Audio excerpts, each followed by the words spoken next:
here we are then. The Medjay is finally upon us, or more like Mid-Jay, since it's probably the first and only time Ubisoft has managed to release a balanced hero. From personal experiences, he is kind of subpar in duel, but he genuinely shines in 4v4s. Like, I swear on my mum, you could probably be in a different dimension and you'd still get hit with his glaive. God damn! But the question still stands. With Medjay Z joining the Outlanders, there's now plenty of other heroes and historical figures vying to join in. And this is what this is all about. Granted, I'm nowhere near Raven Knight's level, so don't expect any deep lore from me. All I will provide is the idea behind the character, how he should function, as well as to give light to some ideas which were initially proposed by Slanderers. So if anyone asks, full disclosure, I didn't come up with these specific mechanics. Slanderers did. So without further ado, let me pitch my big-brained idea for the next potential Outlander.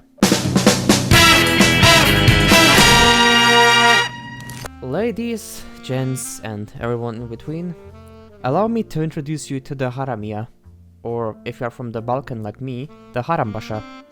Initially, the Haramia were known as the Haiduks, or were known as a band of highwaymen and mercenaries ranging as far back as the Ottoman Empire, although the definition is a bit misleading depending on where you get it from. Haiduks and Haramia are not exactly the same. For example, Wikipedia cites Haramia as a Croatian light infantry founded in 1539 to protect Croatia from the advancing Osmanian forces at the time. They always moved in a unit of around 50 Haramia and were led by a voivode or a Harambasha, which I assume is their leader. Their arsenal consisted of firearms, blades, blunt weapons, shields, and anything that was quick and reliable for warfare at that time. For this instance, the Haramia would be armed with a Yatagan saber, a blade of Turkish origin, and a blunt side piece, which could be either a bludgeon, a mace, or a hammer, alongside a musket.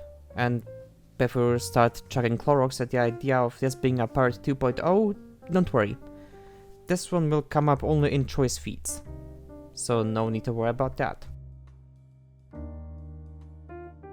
So, what would be his playstyle? As far as I am aware after closer examination, I noticed a lack of a rushdown character, with Berserker, Orochi, Janhu, and Pirate being the only others that could be considered as such. Rushdown characters are defined as fast characters that specialize in close-range combat and combos/juggling. Purely offensive, sometimes with no projectiles, but even if they use some long-range attacks, they're always on the offense. Remember this? It'll be important in a moment. So what would make Haramia unique? I would propose something I call true dual wielding. Now, heroes with two weapons aren't new, not in the slightest. What I mean is that one button corresponds to a specific attack. Light attacks would utilize the Yatagan, while heavy attacks would utilize the bludgeon. And speaking of heavies, this is where the first idea proposed by Slanderers would come in. Haramia's heavy attacks would be considered as mighty attacks, represented by a yellow indicator. To summarize it in as brief a fashion as possible, Slanderers posits the idea of mighty attacks being a middle ground between normal and unblockable attacks. Blocking a mighty attack would push and move you around, akin to getting hit by Jormungandr's heavy finisher, using the environment to his advantage. I added my 2 cents in and would add 2 more changes, if possible. One would be the mighty attacks causing wall splats, but only if they hit directly. Block the mighty attack and you will stumble, no big deal. Get hit by it unguarded and you'll be sent into a wall or off a ledge, if you're unlucky. Second one would be ability to negate crushing counters, to force proper parry attempts instead of being interrupted by a CC light. You can parry a mighty attack and no one will be the wiser, but try to crushing counter it and you'll end up hitting the heavy. And here is to the rushdown aspect of the Haramia, a mode I would refer to as highway robbery. Consider it something akin to an install ability from traditional fighters. During highway robbery, you would gain the following: your lights become enhanced, heavies lose their mighty property, your moves cost no stamina, but you would lose stamina over time as long as highway robbery is active. Upon reaching 0 stamina, you would automatically trigger the finisher, which I would provisorily name as Double Cross, launching a 2-pronged attack from 2 sides. Block 1 or parry 1, you would still receive damage regardless, or at least half of it. For balancing's sake, I would say that each hit of Double Cross would deal 15 damage, dealing full damage of 30 should both hits connect. Alternatively, you could manually launch the Double Cross finisher but by inputting a zone attack while highway robbery is active. For a moveset, I would propose something relatively simple. First would be a 5 light chain, with the finisher light being unblockable, assuming you would manage to get that far without getting parried and eating a heavy. Second would be a light heavy chain that alternates infinitely. 2 same attacks from the same direction, back to back, would trigger the finisher. Lastly, I would propose a light heavy, a heavy light heavy, and a heavy heavy light. As far as dodge attacks go, I would propose 2 different ones, a light and a heavy dodge attack. Light dodge attacks would be considered undodgeable, while the heavy dodge attacks are marginally slower, are considered mighty, and possess hyper armor. And now, for the feats. As many are recently added heroes, Haramia would have his very own unique feats, alongside several other alternatives. Some of you could consider bog standard. What I was making these was trying to keep Haramia's playstyle in mind, with feats that would complement his overall kit and add some viability without being overly, well, overbearing. First, in tier 1, we have Opportunist. As any robber or highwayman might know, sometimes you got to kick a dog when he's down, and the Haramia would be no different. Opportunist is a passive feat that increases your own attack in proportion to the opponent's missing health. In layman's terms, the less health your enemy has, the more damage your attacks will deal.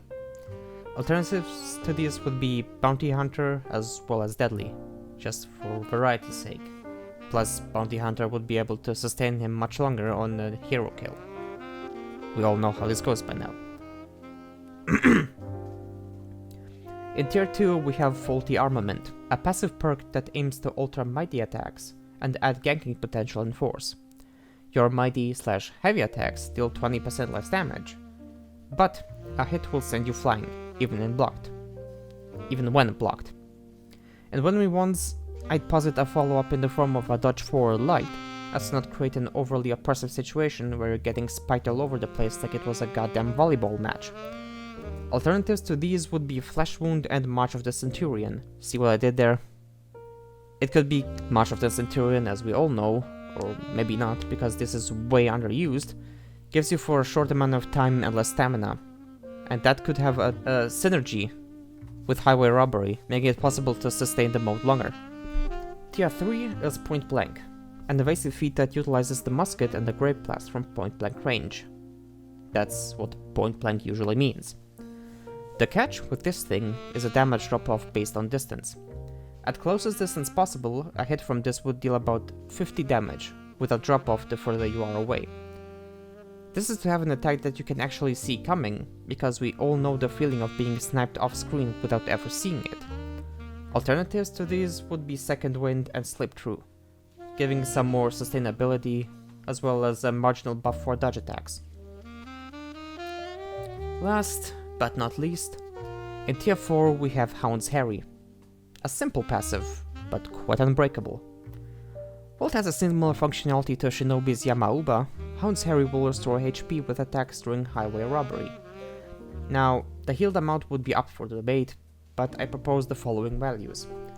For light attacks, 2 HP restored on block attacks, with 5 restored on direct hits. As for heavies, I propose 5 HP returned on block, with 10 on a direct hit. Alternatives would be Regenerate and Spear Storm, since I've only seen the Highlander have it as a feat, so hey, if Shanhu and Hitokiri can have Nukekubi, which was initially exclusive to the... to who? To Shinobi, then I don't see the problem with Spear Storm being spread around, as long as it's nerfed in the future. And that was the long and short of it. Like I said, I don't have anything concrete as far as lore goes, and I'll leave that up to someone better versed in it than me. Depending how this is received, I might dish out more ideas that may potentially find their way into the game. Anyway, I think I rambled on for way too long. So, thanks for watching. I hope you enjoyed my little ideas video. This has been Matt from Nova Kaiser Entertainment, and as always, take care, everybody.